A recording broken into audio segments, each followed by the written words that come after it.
Now at 6, this is Fox 61, Connecticut's news station. To prepare as much as we can, because the reality is one can never prepare, one can never say that will never happen in our district. After yesterday's deadly school shooting in Minnesota, the conversation about school safety is once again front and center. Good evening and thanks for joining us for the Fox 61 News at 6. I'm Brent Harden. And I'm Sarah Sanchez. In Middletown, police say they work every day to make sure students and staff are protected. And that starts with school resource officers. Yeah, they're trained to respond in the worst case scenario inside and outside the schools they serve. Fox 61's Alicia Hercules sat down with one of those officers to talk about the role they play and what students and parents should know. School resource officers are the first line of defense in school emergencies. They're also responsible for building bonds with students and parents. You want to protect as many students and staff as possible. Obviously, we're not going to go into specifics of how we train or what we do in those situations, but you want to neutralize any threat to save as many lives as possible. Jay Bodell, the community relations officer with the Middletown Police Department, says school resource officers are an extra pair of eyes in school that will try to defuse any type of dangerous encounter in or outside of the school. The city has a handful of school resource officers armed and trained to mitigate potential threats. Middletown police officers are also at every single school in the city at the beginning and end of the school day. We do it not so much just for deterrence, but to really build that trust and rapport. Bodell says school resource officers and the police department as a whole go through extensive active shooter training. We have to continuously train. In the event, we hope that it never does happen. But with incidents that have happened this week and in past, even here in Connecticut, it's important to train together, even with the staff and the students. Kevin Noonan, whose grandson goes to Middletown High School, says having school resource officers there makes him feel much safer. It is unfortunate, starting with Sandy Hook and, oh God, a dozen since then, if not more. While resource officers are there to boost security, they also are there to form bonds with students and parents. While they're in there for that school security function, they're more of a mentor and a coach and a trusted person that a student or staff member can go to. Officer Bodell encourages parents or students that have questions about school resource officers to contact their office or to come speak with them at school. In Middletown, Alicia Hercules, Fox 61. A memorial has grown outside the Annunciation Catholic School. A shooter took the lives of two children, an 8-year-old and a 10-year-old. Coming up in the next 20 minutes, we have more about what investigators have learned about the shooter. Well, developing now, we're learning our first details about a Connecticut state trooper arrested in Griswold following a reported domestic incident. State police say 37-year-old Edward Gukin was involved in a dispute with a woman inside a home yesterday. Officials say Gukin was the primary aggressor, but no injuries were reported. He now faces disorderly conduct charges and was released on $2,500 bond. State police tell us Gukin has been placed on paid administrative duty while the investigation continues. And police say they have now arrested two teens in connection with the armed robbery of an electric bike in Ansonia. Police tell us a teen is charged with robbery, conspiracy, larceny, and carrying a pistol without a permit. He's being held in juvenile detention. Another juvenile was arrested earlier this week. Officers say he had a loaded gun, narcotics, and the stolen bike nearby.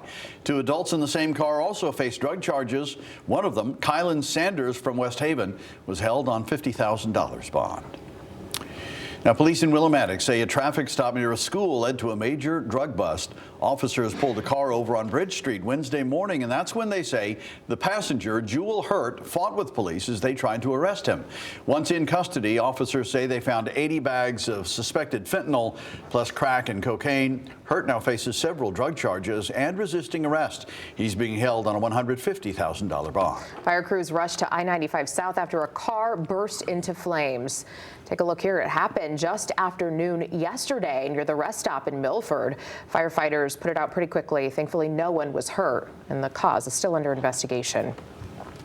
We have new developments in the deadly Killingly house fire that happened earlier this month. Authorities have identified the victim as Kathy Samuelson. And that fire started just after 2 p.m. on August 7th on Hartford Pike.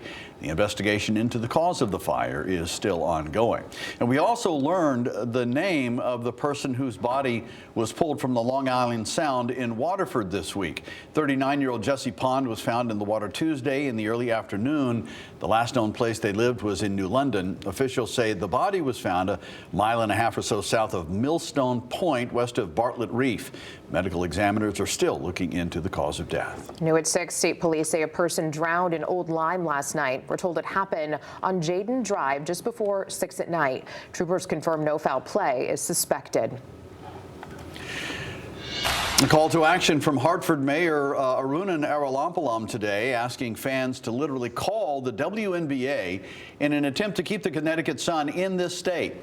Fox 61's Victoria Anderson called the line herself and shares what she found out. Connecticut Sun fans have heard a lot of numbers surrounding the possible purchase of the team, but Hartford Mayor Arulampalam says there's only one number that fans need to know. 855-438-0683. Leave them a voicemail, tell them to get their hands off the Connecticut Sun.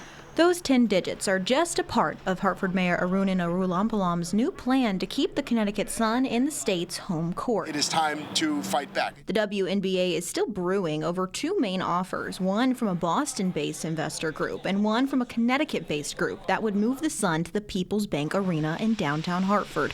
But it's not that simple. The biggest obstacle right now is that the league, regardless of the financial details of this deal, has indicated that they won't allow this deal to go through, that they would insert themselves in a blatantly anti-competitive way. Mayor Arulampalam claims that the WNBA has signaled there is no future for the team in the state, no matter the money or the location. The WNBA cut their teeth on the hardwood right behind me, and this is how the league shows their appreciation for that history, by saying to Connecticut, you don't get to have a team anymore. What's at stake? Billions of dollars of business flowing into downtown Hartford. City Councilwoman Kelly Bilodeau says it would feel a major heartbreak Hartford is still healing from. I was here when the Whalers were here. We had a major league sports team.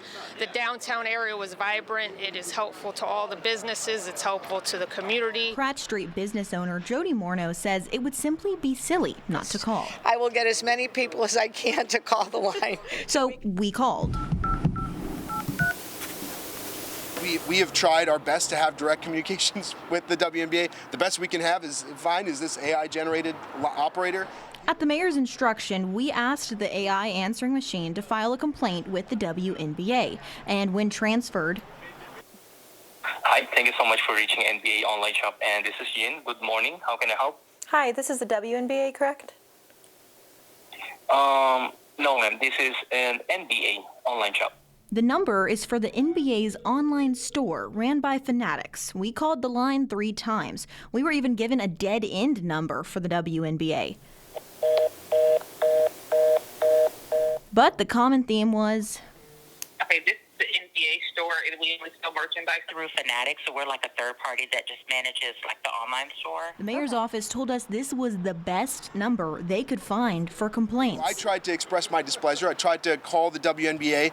I looked for a number. They've taken down their Contact Me page. The best we can find is an AI-operated line.